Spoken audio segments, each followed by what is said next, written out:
RB channel subscribers அனைவருக்கும் வணக்கம். நம்ம சேனலில் தெரிந்த ஊர்கள், தெரியாத செய்திகள், தெரிந்த செய்திகள், தெரியாத ஊர்கள், உண்மை சம்பவங்கள், அனுபவங்கள் இதை வச்சு வீடியோக்கள் போட்டு வந்துட்டுருக்கோம். டிஸ்கிரைபர்காண்டி நம்ம ஒரு விஷயம் சொல்லணும். நம்ம தனிமொழி தாக்க பண்ண மாட்டோம். எந்த ஒரு அமைப்பையோ எந்த ஒரு மதம் அதை அடிக்கிற விஷயங்கள் நம்ம சேனலில் பண்ண மாட்டோம். நண்பர்கள் யாரும் புதுசாக நம்ம சேனல் பார்த்துருக்கீங்க, தயவுசெய்து சப்ஸ்கிரைப் பண்ணி கிளிக் பண்ணிவிட்டு பக்கத்தில் கிளிக் பண்ணி ஆல் நோட்டிஃபிகேஷன் வச்சுன்னா பணம் போகக்கூடிய வீடியோக்கள் புதிய வெடிக்கணும்.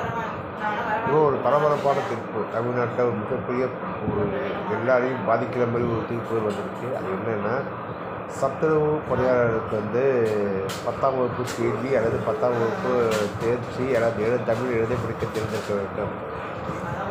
இதை கொடுத்தாங்க. அதுக்கப்புறமா திருச்சியை சேர்ந்த நபர் வேலை செஞ்சாங்க. அதுக்கப்புறமா கண்டுபிடிச்சி சத்துணவு வாரியத்தினால் இதை நடத்துகிறது என்ன சொல்லிட்டாங்கன்னா, இது அதிகப்படியாக மதிப்பு இதை தூக்குங்கன்னு சொல்லி தூக்கிட்டாங்க. அதுக்கப்புறமா நீதிமன்ற பணியேற்பு ஒரு தமிழ் நீதிமன்றத்துக்கு ஒரு இதை வாங்கி திருப்பி வேலையை செஞ்சிருக்காரு. அதற்கப்புறமா மீண்டும் மேற்படுத்தி திருப்பி வேலையை போயிட்டாங்க.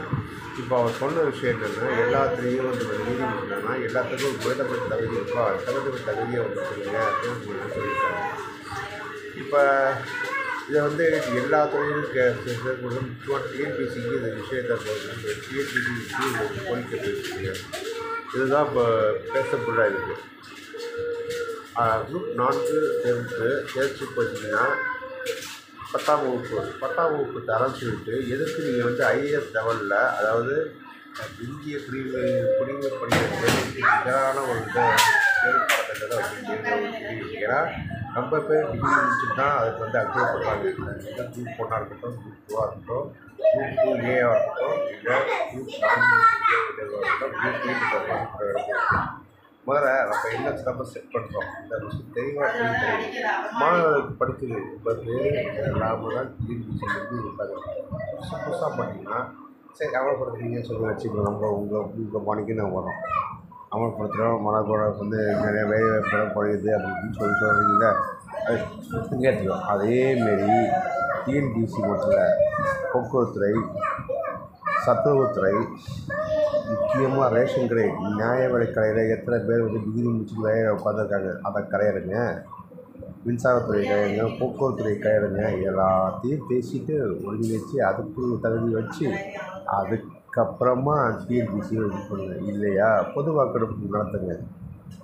இதெல்லாம் பண்ணாமல் பொத்தாம்புரை எடுத்திங்கன்னா விளைவுகள் செய்வாங்க. மாணவரோட எதிர்காலத்தில் ரொம்ப பேர் வாழ்க்கையை படிச்சுட்டு அங்கே வேலையெல்லாம் போயிட்டு கடைசியாக இதுதான் வாழ்க்கைன்னு சொல்லி படிச்சுட்டு சில பேரோட வாழ்க்கையை விளையாடுறீங்க.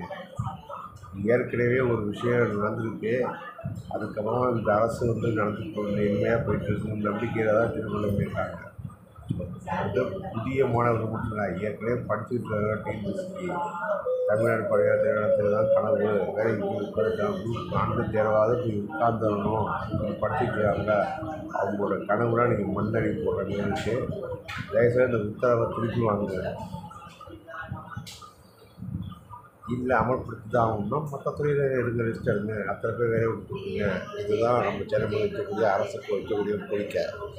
பரிசீலனை பண்ணும்போது துறை அமைச்சரை வச்சுக்கிட்டு எத்தனை பேர் பண்ணுறீங்கன்னா அதுக்கு சொல்லாமல் மாணவன் நலன் கருதி எடுங்க. இல்லை தூக்குவோம் அப்படின்னு சொல்லிட்டுருந்தீங்கன்னா எல்லா துறையிலும் ஆர்டிஐ போட்டு நாங்கள் இருப்போம். இதுதான் அரசு பகிரங்க முன்னேற்றம் கிடையாது. இப்போ நடந்துக்கூடிய நாடாளுமன்ற எலெக்ஷன், நாடாளுமன்ற தேர்தல் தானே கண்டுக்காமல் விட்டுன்னு சொல்லிட்டு 2026 சட்டமன்ற இடத்துல இது எதிர்வலிக்கும். கண்டிப்பாக நடக்கும். 2 வருஷத்தில் மிகப்பெரிய மாற்றங்களாக இருக்கும். ஏன்னா இங்கே எழுச்சி, ஏன்னா ஏற்கனவே ஜல்லிக்கட்டு பிரச்சனை அப்போ வாங்கியிருக்கீங்க, வாங்காதீங்க. அவனும் மிரட்டல் சொல்ல பல பேரோட வாழ்க்கையே கிடைக்கிற பேர் இருக்குது. ஏற்கனவே ஒரு பண்ண தப்பர்களுக்கு பரிகாரம் தெரிவித்து பார்த்துருக்கீங்க. இப்போ நீங்கள் பண்ணிங்கன்னா வரக்கூடிய ஆட்களுக்கு செய்ய சொல்லுவாங்க. அது நீங்களே வந்த வருஷத்துக்கு வேறு யார் வந்தாலும் சரி, அவங்க கண்டிப்பாக பரிகாரம் தெரியாமலும் பல பேரோட வாழ்க்கையிடம் மண்ணடி போட்டாங்க. இதுதான் நான் வைக்கக்கூடிய கோரிக்கை.